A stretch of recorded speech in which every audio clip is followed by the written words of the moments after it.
తెలంగాణలో డిఎస్సి ఫలితాలు విడుదల చేస్తున్నారు సీఎం రేవంత్ రెడ్డి. దానికి సంబంధించిన విజువల్స్ కూడా మనం 10 టీవీ స్క్రీన్ మీద చూడొచ్చు. ఇక రాష్ట్రంలో ఖాళీగా ఉన్న 11,062 ఉపాధ్యాయ పోస్టులను భర్తీ చేసేందుకు తెలంగాణ సర్కార్ గత మార్చి 1న నోటిఫికేషన్ విడుదల చేసిన సంగతి మనకు తెలిసిందే. ఇందుకోసం జూలై 18 నుంచి ఆగస్టు 5 వరకు పరీక్షలు నిర్వహించింది టీజీ పీఎస్సీ. రాష్ట్ర వ్యాప్తంగా 2,45,000 మంది అభ్యర్థులు పరీక్షలు రాశారు. ఇక ఇప్పుడు సీఎం రేవంత్ రెడ్డి చేతుల మీదుగా ఆ ఫలితాలు విడుదల కాబోతున్నాయి.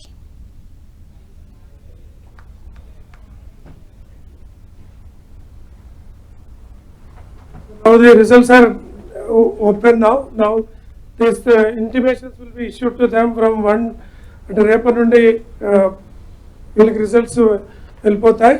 వాళ్ళు జిల్లా స్థాయిలో పోయి సర్టిఫికేట్ వెరిఫికేషన్ 5th లోపల కంప్లీట్ చేసి తర్వాత గౌరవ ముఖ్యమంత్రి గారు ప్రకటించిన రోజు వాళ్ళకి అపాయింట్మెంట్ ఆర్డర్స్ ఇవ్వడం జరుగుతుంది. I request Honorable Chief Minister to give his message on this occasion. Thank you very much.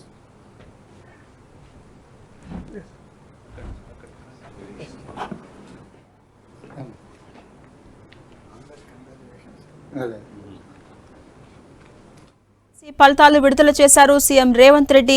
చేతుల మీదుగా ఫలితాలు విడుదలయ్యాయి.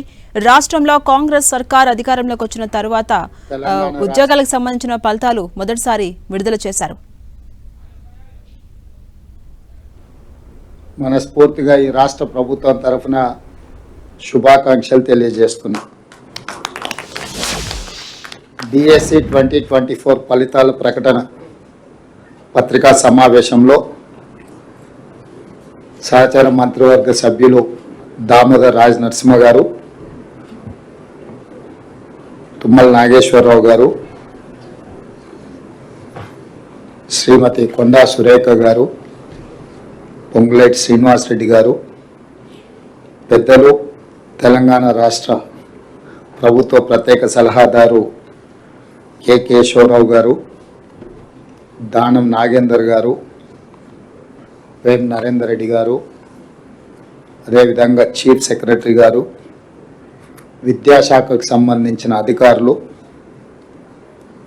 ముఖ్యంగా విద్యాశాఖకు సంబంధించిన అధికారులు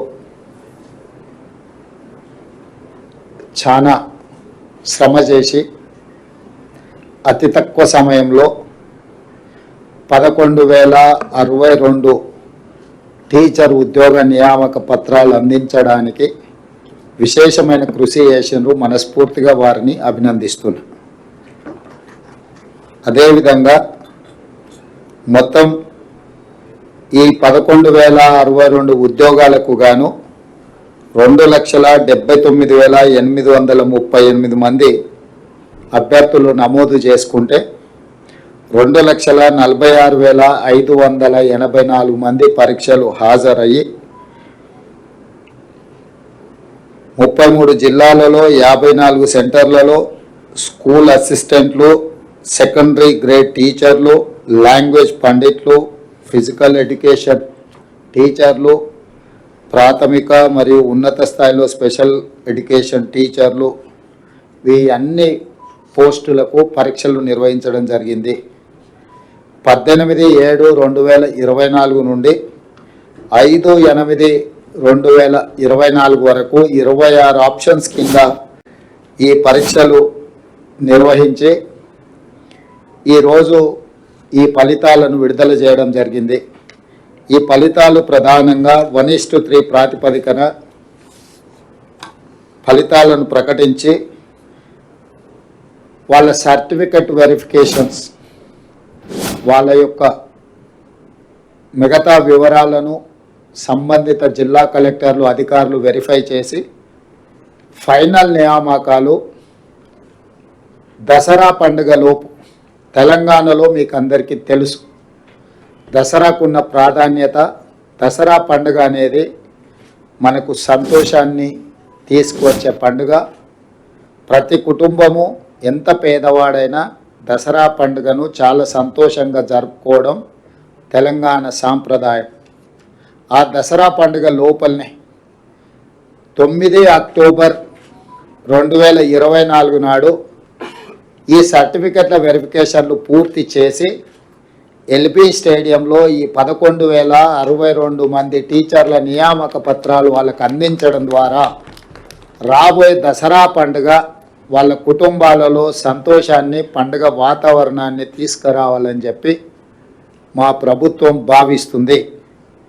ప్రధానంగా 10 సంవత్సరాలలో గత ప్రభుత్వం ఒకే ఒక టీచర్ నోటిఫికేషన్ ఇచ్చి అందులో వాళ్ళు చేపట్టిన నియామకాలు 7,857 టీచర్ల నియామకం.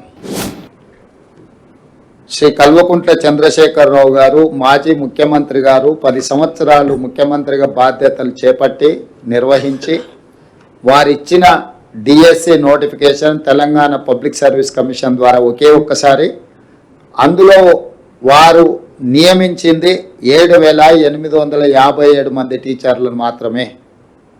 అంటే ఏ కోశాన కూడా విద్యాశాఖను ప్రక్షాళన చేసి పేదలకు, అత్యంత నిరుపేదలకు విద్యను అందుబాటులోకి తీసుకొచ్చి తండాలలో, గూడాలలో, మారుమూల ప్రాంతాలలో, గ్రామీణ ప్రాంతంలో ఉన్న తెలంగాణ పేదలకు విద్యను అందుబాటులోకి తీసుకురావాలన్న ఆలోచన గత ప్రభుత్వానికి లేకపోవడం వల్ల తీవ్రంగా పేదలు నష్టపోయినరు. అందుకే మా ప్రభుత్వం అధికారంలోకి వచ్చిన ఎంబడే ఫిబ్రవరిలో నోటిఫికేషన్ ఇచ్చి, గతంలో తక్కువ నోటిఫికేషన్ ఇస్తే కూడా వాటన్నిటిని పెంచి పెద్ద ఎత్తున ఉద్యోగ నియామకాలను చేపట్టాలి. ముఖ్యంగా విద్యాశాఖలు చేపట్టడం ద్వారా విద్య మీద రాష్ట్ర ప్రభుత్వం పెడుతున్న పెట్టుబడి ఖర్చు కాదు, ఇది ఒక పెట్టుబడి, భవిష్యత్తు నిర్మాణానికి ప్రయోజనకారిగా మారుతుంది. తెలంగాణ రాష్ట్ర పునర్నిర్మాణంలో తెలంగాణ ప్రజల్ని భాగస్వాములు చేయాలన్న ఆలోచనతోటి ఈ నోటిఫికేషన్ ఇచ్చి అతి తక్కువ సమయంలో పరీక్షల నిర్వహణ నుంచి పరీక్షల ఫలితాలు ఇవ్వడానికి 55 రోజులు మాత్రమే తీసుకున్నాము. ఈ 55 రోజుల తర్వాత నియామకాలకు ఇంకొక 10 రోజులు తీసుకుంటున్నాము. మొత్తంగా 10 నెలల లోపలనే మా ప్రభుత్వం వచ్చిన తర్వాత 65 రోజుల్లో 11,062 టీచర్ల నియామకాలను చేపట్టడానికి మా ప్రభుత్వము పూర్తిగా కృషి చేసింది. ఇది తెలంగాణ నిరుపేదల పట్ల మాకున్న చిత్తశుద్ధి. కాబట్టి ఈరోజు ఈ పరీక్షల నిర్వహణ, ఈ పరీక్షల ఫలితాల వల్ల గ్రామీణ ప్రాంతాలలో విద్యకు దూరం అవుతున్న వాళ్ళందరినీ విద్య అందించడం ద్వారా వాళ్ళని ప్రయోజకులుగా మార్చాలన్న ఆలోచనతోటి ఈరోజు ఈ కార్యక్రమాన్ని తీసుకోవడం జరిగింది. నేను మళ్ళీ ఒకసారి చెప్తున్నాను, ప్రజాపాలన ఇందిరమ్మ రాజ్యం వచ్చిన తర్వాత టీచర్ల నియామకాలకు అత్యంత ప్రాధాన్యతనిచ్చి 10 నెలలు తిరిగే లోపలనే 11,062 మంది టీచర్లను నియమించడం ద్వారా తెలంగాణ పేద ప్రజలకు విద్యను అందుబాటులోకి తీసుకురావాలన్న మా ఆలోచన, మా కృషి, మా అధికారులు చేసిన నిరంతర శ్రమ ఈ సందర్భంగా మనం గుర్తించి అభినందించాలి.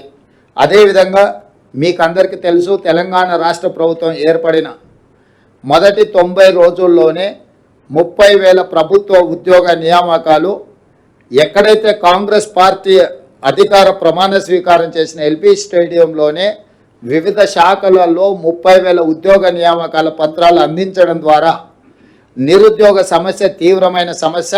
తెలంగాణ ఉద్యమానికి ప్రధాన ఇంధనంగా పనిచేసిన నిరుద్యోగ యువకులకు ఉద్యోగ అవకాశాలు ఇవ్వడం ద్వారా, ఉద్యోగ నియామక పత్రాలు అందించడం ద్వారా ఈ ప్రభుత్వం నిరుద్యోగ యువకులకు అండగా నిలబడి గ్రామీణ ప్రాంతాల పేదల కుటుంబాలను ఆదుకోవాలన్న ఆలోచనతో ముందుకు వచ్చినాము.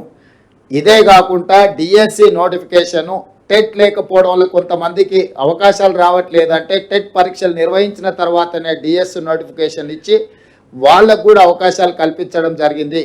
ఇదే కాకుండా గ్రూప్ 1, గ్రూప్ 2, గ్రూప్ 3కి సంబంధించిన పరీక్షల్ని తెలంగాణ పబ్లిక్ సర్వీస్ కమిషను ఒక అంగడి సరుకుగా మారితే దాన్ని కంప్లీట్గా ప్రక్షాళన చేసి నూతనంగా Telangana public service commission chairman మెంబర్స్ను కూడా నిపుణులను అందులో అనుభవం కలిగిన వాళ్ళని నియమించడం ద్వారా ఎలాంటి ఆరోపణ లేకుండా పారదర్శకంగా పరీక్షలు నిర్వహించి ముందుకెళ్తున్నాము. తొందరలోనే గ్రూప్ 1 ఫలితాలను కూడా ప్రకటించి వందలాది మంది తెలంగాణ పట్టభద్రులను గ్రూప్ 1 అధికారులుగా నియమించడం ద్వారా తెలంగాణ పునర్నిర్మాణంలో వాళ్ళను కూడా భాగస్వాములు చేయాలనుకుంటున్నాము. ఈ ప్రభుత్వము దాదాపుగా మొదటి సంవత్సరంలోనే 60 నుంచి 65 వేల ఉద్యోగ నియామకాలకు ప్రణాళిక సిద్ధం చేసి వివిధ శాఖలలో, అది సింగరేణి కావచ్చు, ఆర్టీసీ కావచ్చు, విద్యాశాఖ కావచ్చు, పోలీస్ శాఖ కావచ్చు, రెవెన్యూ శాఖ కావచ్చు, ఇతర ప్రభుత్వంలో ఉండే కీలకమైన ప్రతి శాఖలో ఉన్న ఖాళీలను భర్తీ చేస్తూ నిరుద్యోగ సమస్యను పరిష్కరించి గతంలో పేరుకుపోయిన చెత్తనంతా కూడా ప్రక్షాళన చేసుకుంటూ పరిపాలన అందించే ప్రయత్నం చేస్తున్నాము. ఏది ఏమైనా ఇందులో ఈ ఎగ్జామ్స్లో పాస్ అయిన వాళ్ళకి మనస్ఫూర్తిగా నేను అభినందనలు తెలియజేస్తున్నా. భవిష్యత్ తరాల యొక్క బాధ్యత మీ మీద ఉన్నది. టీచర్ ఉద్యోగం అనేది ఉద్యోగం కాదు, ఇది భావోద్వేగము. నీళ్లు నిధులు నియామకాలలో ఈ నీళ్లు కూడా మనకు ఒక భావోద్వేగము, విద్య కూడా ఇంకొక భావోద్వేగము తెలంగాణకు. ఎందుకంటే గత పాలకుల వల్ల, అది తెలంగాణ రాష్ట్రం రాకంటే ముందు కానీ తెలంగాణ రాష్ట్రం వచ్చిన తర్వాత కానీ విద్య నిర్లక్ష్యానికి గురైంది. బడ్జెట్ కేటాయింపులలో కూడా గతంలో అన్యాయం జరిగింది. మేము వచ్చిన తర్వాత బడ్జెట్ను కూడా పెంచి ఈరోజు అన్ని రకాలుగా ప్రభుత్వాన్ని ముందుకు నడిపించడం ద్వారా బడ్జెట్లో కూడా న్యాయం చేయాలన్న ఆలోచనతోని నిధుల కేటాయింపులు కూడా పెంచినము. ఇవి కూడా ఇంకా సరిపోవు, భవిష్యత్తులో ఇంకా నిధులను పెంచడం ద్వారా విద్యకు అత్యంత ప్రాధాన్యత ఇస్తాము. ఇదే కాకుండా చంద్రశేఖరరావు గారు పదే పదే నేను SC, ST, OBC, minority residential schools ఇచ్చిన వాటి వల్ల చాలా ప్రయోజనం చేకూరింది అని వారు చాలా సందర్భాలలో చెప్పడం జరిగింది. అవన్నీ మంజూరు చేసిండు, కానీ వేటికి కూడా కనీసమైన మౌలిక సదుపాయాలు ఏర్పాటు చేయలేదు. పిట్టగూళ్ళలో, పోల్ట్రీ ఫామ్లలో పేదల పిల్లల్ని సరైన వసతులు లేకుండా, సరైన భోజన సౌకర్యాలు లేకుండా నిర్లక్ష్యానికి లోనైంది. అందుకే ఈరోజు మా ప్రభుత్వము integrated residential schools, young India integrated residential schools ప్రతి కాన్స్టిట్యున్సీకి 20 నుంచి 25 ఎకరాలలో ఎస్సీ, ఎస్టీ, ఓబీసీ అండ్ మైనారిటీకి సంబంధించిన రెసిడెన్షియల్ స్కూల్స్కి అన్నిటికీ కూడా ఒక క్యాంపస్ క్రియేట్ చేసి ఒక యూనివర్సిటీ స్థాయిలో అక్కడ వసతులు, మౌలిక వసతులు కల్పించి అక్కడ ప్లే గ్రౌండ్స్ కానీ, ల్యాబ్స్ కానీ, వాళ్లకు మంచి అడ్వాన్స్డ్ టెక్నాలజీతో కిచెన్ సెంటర్లు కలిపి ఒక హైజెనిక్ ఫుడ్ వాళ్లకు ఇవ్వాలి అని ఈరోజు మా ప్రభుత్వం నిర్ణయం తీసుకొని పైలట్ ప్రాజెక్ట్ కింద కొడంగల్ అండ్ మధురాలో ఆల్రెడీ పనులు ప్రారంభించడానికి అన్ని ఏర్పాట్లు చేసినాం. 100 అర్బన్ హైదరాబాద్ 19 నియోజకవర్గాలను పక్కన పెడితే దాదాపుగా గ్రామీణ ప్రాంతాలలో ఉన్న 100 శాసనసభ నియోజకవర్గాలల్లో ఈ యంగ్ ఇండియా ఇంటిగ్రేటెడ్ రెసిడెన్షియల్ స్కూల్స్ని పూర్తి స్థాయిలో వాటిని అభివృద్ధి చేయాలన్న ఆలోచనతోని దాదాపుగా ఒక్కొక్క స్కూల్కు 100 నుంచి 125 కోట్లు, అంటే దాదాపుగా 10 నుంచి 12,500 కోట్ల రూపాయలు దానికి ఖర్చు అవ్వడానికి అవకాశం ఉంది. దానికోసం నిధుల సేకరణతో పాటు ఈ ఇన్ఫ్రాస్ట్రక్చర్ అంతా కూడా మౌలిక వసతులను అందించడానికి మా ప్రభుత్వం పూర్తి స్థాయిలో ప్రయత్నం చేస్తుంది. అదేవిధంగా 10 సంవత్సరాలు టీచర్ల ప్రమోషన్లు కానీ, టీచర్ల బదిలీలు కానీ ఏ రోజు చేయలేదు. ఎన్నో రోజుల నుంచి వాయిదాలు పడుతున్న టీచర్ల పదోన్నతుల ప్రక్రియ 21,419 మంది టీచర్లకు ప్రమోషన్లు ఇవ్వడం జరిగింది. ఇందులో ప్రాథమిక పాఠశాలకు సంబంధించిన వాళ్ళు 19,429 మందికి ఇవ్వడం జరిగింది.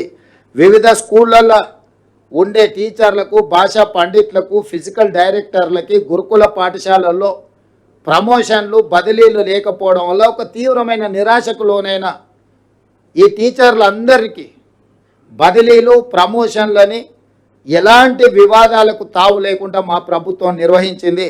దాదాపుగా 34,706 మంది టీచర్లను ఎలాంటి ఆరోపణలు ఎదుర్కోకుండా మా అధికారులు చాలా మంచి ప్రణాళికాబద్ధంగా వాళ్ళు వీటన్నిటిని కూడా నిర్వహించారు. సో ఈ ప్రభుత్వానికి 26,000 ప్రభుత్వ పాఠశాలలలో మౌలిక వసతులు చాలా వరకు తక్కువ ఉన్నాయి. నిన్న మొన్న కొన్ని టీవీలలో కొన్ని రాజకీయ పార్టీల సొంత మీడియాలో పిల్లలకు బాత్రూములు లేరు, బారులు తీరిండ్రు, దీనికి రాష్ట్ర ప్రభుత్వం ఏం చేస్తుందని ఫోటోలు వేస్తుంది. నేను ఆ రాజకీయ పార్టీలకు, ఆ మీడియా మిత్రులకు అడుగుతున్నా, ఈ పాఠశాలలు ఏమైనా కొత్తగా పెట్టినవా, లేకపోతే తెలంగాణ రాష్ట్రం ఏమైనా ఇప్పుడే కొత్తగా ఏర్పడ్డదా? 10 సంవత్సరాలు బాధ్యత ఉన్న వాళ్ళను, ప్రభుత్వంలో ఉన్న వాళ్ళను ఎవరైనా ఇవన్నీ నిర్వహించడంలో కానీ నిర్మాణం చేయడంలో కానీ ముందుకు వస్తే ఎవరైనా వద్దన్నారా? గత 10 సంవత్సరాలు బాధ్యతారహితంగా వ్యవహరించడం వల్ల ఏమాత్రం ఈ పిల్లల కనీస సౌకర్యాల పట్ల పట్టించుకోకపోవడం వల్ల ఈరోజు ఈ ఉపద్రవం వచ్చింది. వాటిని ఒకటొకటి పరిష్కరించుకుంటూ చాలా సింగిల్ టీచర్ స్కూళ్ళను మూసేస్తే వాటన్నిటిని కూడా తిరిగి పునరుద్ధరించుకుంటూ పేదలకు విద్యను అందుబాటులోకి తీసుకురావాలి. విద్య మీద పెట్టే పెట్టుబడి ఖర్చు కాదు, అది పెట్టుబడి భవిష్యత్ తరాల నిర్మాణానికి పనికొస్తుందని చెప్పి మేము ముందుకు వస్తున్నాము. అన్ని స్కూళ్ళలో మౌలిక వసతులను పెంపొందించడమే మా లక్ష్యము. ఆనాడు పండిత్ జవహర్లాల్ నెహ్రూ గారు ఎడ్యుకేషన్ అండ్ ఇరిగేషన్ రెవల్యూషన్ మీద వారు తీవ్రమైన కృషి చేయడం వల్లనే ఈరోజు ఈ దేశంలో ఇన్ని యూనివర్సిటీలు, ఇంతమంది డాక్టర్లు, లాయర్లు, ఇంజనీర్లు, ప్రపంచానికి మేధా సంపత్తిని మనం అందించగలుగుతున్నాం. ఒకప్పుడు కరువులో చచ్చిపోతున్న భారతదేశం ఈరోజు ఆహార ధాన్యాలలో మిగులు దేశంగా మారింది అని అంటే పంచవర్ష ప్రణాళికలతో పాటు హరిత విప్లవాన్ని తీసుకొచ్చి సాగునీటి ప్రాజెక్టులు నిర్మించి ముందుకెళ్ళింది. ఈరోజు అదే పండిత్ జవహర్లాల్ నెహ్రూ గారి ఆదర్శాలను ఎడ్యుకేషన్ రెవల్యూషన్, అదేవిధంగా ఇరిగేషన్ రెవల్యూషన్, ఇండస్ట్రియల్ రెవల్యూషన్ కూడా అందుకోవాలని చెప్పి మా ప్రభుత్వం తీవ్రమైన ప్రయత్నం చేస్తుంది. దీనికి నిజమైన మీడియా మిత్రులందరూ కూడా సహకారాన్ని అందించాల్సిందిగా మేము కోరుకుంటున్నాం. Thank you. ఇప్పుడు ఈ నియామకాలు పూర్తయి ఎంతమంది చేస్తారు, ఏమైనా ఖాళీలు ఉంటాయా, వీటన్నిటిని చూసుకున్న తర్వాత మళ్ళీ ఆలోచన చేస్తాం. మా క్యాలెండర్ దీని ప్రకారం ఫిబ్రవరిలో డ్యూ డేట్ ఉంది. సో ఇప్పుడు ఈ 11,062లో ఏమైనా ఖాళీలు ఉంటాయా, అన్నిటికన్నీ నియామకాలు జరుగుతాయా, వీటన్నిటిని కూడా ఒకసారి అంచనా వేసుకొని ఇది నిరంతర ప్రక్రియ. జాబ్ క్యాలెండర్ ఏదైతే ఇచ్చినామో ఎవ్రీ ఇయర్ వచ్చే వేకెన్సీలను తప్పకుండా నియమించాలన్నదే మా ప్రభుత్వం యొక్క ముఖ్య ఉద్దేశము. కాకపోతే వ్యవస్థలు అన్నిటిని బలహీనపరచడం ద్వారా, వ్యవస్థల్ని గత ప్రభుత్వం నిర్వీర్యం చేయడం వల్ల కొన్ని మేము అనుకున్న కార్యక్రమాలను కూడా అనుకున్న సమయంలో నిర్వహించాలంటే కొన్ని అవాంతరాలు వస్తున్నాయి. వీటన్నిటిని అధిగమించి ఏ ఒక్క ప్రభుత్వ ఉద్యోగం కూడా ఖాళీ లేకుండా వాటన్నిటిని నియమించాలన్నదే మా యొక్క లక్ష్యం. తప్పకుండా ఈ నియామకాల తర్వాత ఒక అంచనాకు వచ్చి కొత్త నోటిఫికేషన్ ఏ విధంగా ముందుకు వెళ్ళాలనో కూడా నిర్ణయం తీసుకుంటాం. Thank you.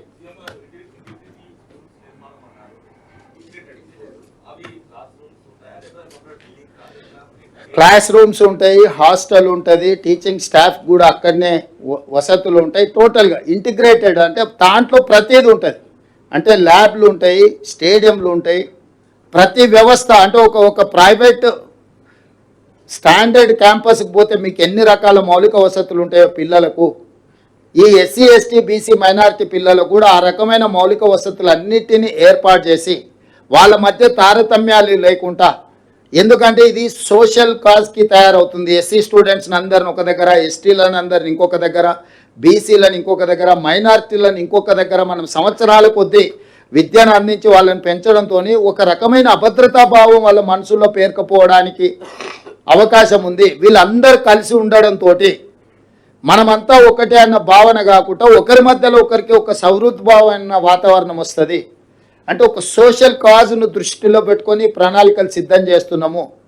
ఏ వర్టికల్చర్ ఆ వర్టికల్చర్ని సపరేట్గా మనం పెట్టి చూస్తే వాళ్ళకు ఒక తెలియని అభద్రతా భావం, సమాజం మమ్మల్ని పక్కన పెట్టి చూస్తుందేమో అని చెప్పి ఆ విద్యార్థుల మనసులో ఎక్కడో ఒక నిగూఢమైన భయం పేరుకుపోవడానికి అవకాశం ఉంటుంది. చిన్న వయసులో వాళ్ళ మనసులో ఇట్లాంటి ఆందోళన ఉండడానికి వీల్లేదు.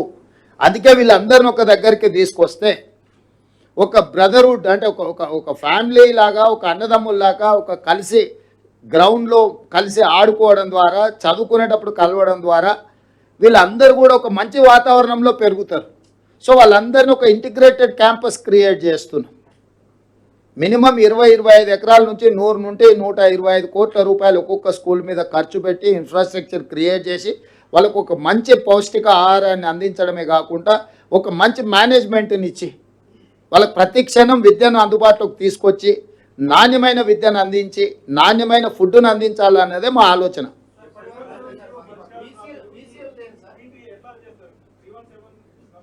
ఆల్రెడీ క్యాబినెట్ సబ్ కమిటీ ఇచ్చినాం, చాలా వరకు పరిష్కారమైన, మిగతా వాటి విషయంలో కూడా ప్రభుత్వం సానుకూలంగా పరిష్కరిస్తుంది. ఎందుకంటే వాళ్ళందరూ మనవాళ్ళు, వాళ్ళ సమస్యలను పరిష్కరించాల్సిన బాధ్యతనే మా ప్రభుత్వాన్ని. అందుకే క్యాబినెట్ సబ్ కమిటీ ఇచ్చినాం. చాలామందిని ఇండివిజువల్గా 1-on-1 అందరిని కలిసిన మా అధికారులకు కూడా ఈచ్ అండ్ ఎవ్రీ ఫ్యామిలీని పర్సనల్గా మాట్లాడి వాళ్ళ ఆప్షన్స్ తీసుకోండి, వాళ్ళకు ఉన్న అభ్యంతరాలు తీసుకోండి, వాళ్ళకి ఏ విధంగా ప్రభుత్వం సహాయం అందించగలదో కూడా వాళ్ళని ఒకరొకరిని కలవండి అని చెప్పి మా ఆఫీసర్స్కి చెప్పినాం, మా క్యాబినెట్ సబ్ కమిటీకి చెప్పినాం. మ్యాక్సిమం అందులో చాలామంది సమస్యల పరిష్కారం ఇంకా కొన్ని మిగిలినట్టు ఉన్నాయి.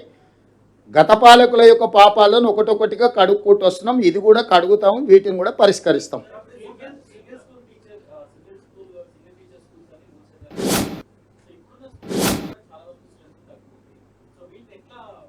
లేదు, స్ట్రెంత్ తక్కువ స్కూళ్ళు మూయం. స్ట్రెంత్తో నువ్వు కంపేర్ చేసి స్కూళ్ళు తెరవడం మూయడం జరిగితే పేదలకు విద్య దూరం అవుతుంది. పేదలను విద్య నుంచి దూరం చేసే ఉద్దేశం మాకు లేదు. పేదలకు విద్య అందించడమే, వాళ్ళు ఎక్కడుంటే అక్కడికి వెళ్ళి మనం విద్య అందించాలనేది మా విధానం. ఇట్స్ వాళ్ళ రైట్ టు ఎడ్యుకేషన్ యాక్ట్ తీసుకొచ్చిందే కాంగ్రెస్ పార్టీ, శ్రీమతి సోనియా గాంధీ గారు. సో వాళ్ళకు విద్య అనేది హక్కు. ఆ హక్కును కాలరాసే అధికారం ఎవరికీ లేదు. దాని ఆర్థికపరమైన అంశాలతో ముడిపెట్టే ఉద్దేశం మాకు లేదు. మంచి ప్రణాళికతో ముందుకు వస్తాం, వాళ్ళందరికీ విద్యను అందుబాటులోకి తీసుకొస్తాం. వాళ్ళు ఉన్న దగ్గరికైనా మేము వెళ్ళి విద్యను అందిస్తాం, లేకపోతే వాళ్ళు వస్తున్న దగ్గరికి తీసుకెళ్ళైనా వాళ్ళకి విద్య అందుబాటులోకి తీసుకొస్తాం. కాబట్టి విద్యా అవకాశాలు లేకపోవడం అనేది తెలంగాణ రాష్ట్రంలో ఉండదు.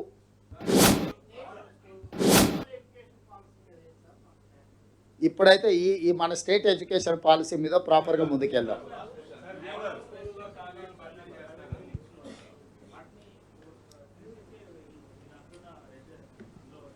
అవి ఇంటిగ్రేటెడ్ రెసిడెన్షియల్ స్కూల్స్ అవే అక్కడక్కడ పోల్ట్రీ ఫామ్లలో పెట్టిన అన్నిటినీ ఏ కాన్స్టిట్యున్సీ ఆ కాన్స్టిట్యున్సీకి తీసుకెళ్ళి అక్కడనే 20 నుంచి 25 ఎకరాలలో వాటికి మొత్తం వ్యవస్థ ఏర్పాటు చేసి ముందుకు తీసుకెళ్తాం.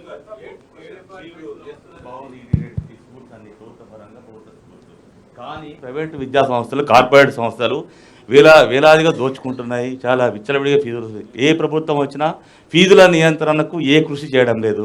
దీనిపై మీ కామెంట్ ఏంటి? మీడియా బాధ్యతాయుతంగా వివరించాలి. ఎక్కడెక్కడ ఇట్లాంటి తప్పిదాలు జరుగుతున్నాయో ప్రజలకు వివరించాలి, అవేర్నెస్ ప్రోగ్రాములు తీసుకురావాలి. ఆ తీసుకొచ్చిన వాటి మీద డెఫినెట్గా ప్రభుత్వం చర్యలు తీసుకుంటుంది. మీడియా కూడా ఒక సోషల్ రెస్పాన్సిబిలిటీని తీసుకోవాలి. ఏవైతే ఇన్స్టిట్యూషన్స్ ఇట్లా దోపిడీ చేస్తున్నాయని అంటున్నారో ఆ టీవీలలో అన్నీ అవే ప్రకటనలు ఉంటున్నాయి. తెరవంగానే 1వ ర్యాంకు, 2వ ర్యాంకు, 3వ ర్యాంకు, 4వ ర్యాంకు ఊదరగొట్టి మీరు పేదోళ్ళు అందరినీ కూడా ఉన్న ఆస్తి అంతా అమ్మి తీసుకుపోయి వాళ్ళకి ఫీజులు కట్టేటట్టు చేస్తున్నారు. కాబట్టి మీడియా కూడా ఒక సోషల్ రెస్పాన్సిబిలిటీ కింద దీంట్లో కొంచెం నియంత్రణ పాటించి ఎక్కడెక్కడ ఈ ఫీజు నియంత్రణకి ఒక కమిటీ వేసేది ఉన్నది, దాని మీద కూడా డెఫినెట్గా చర్యలు తీసుకుంటాం. ధన్యవాదాలు.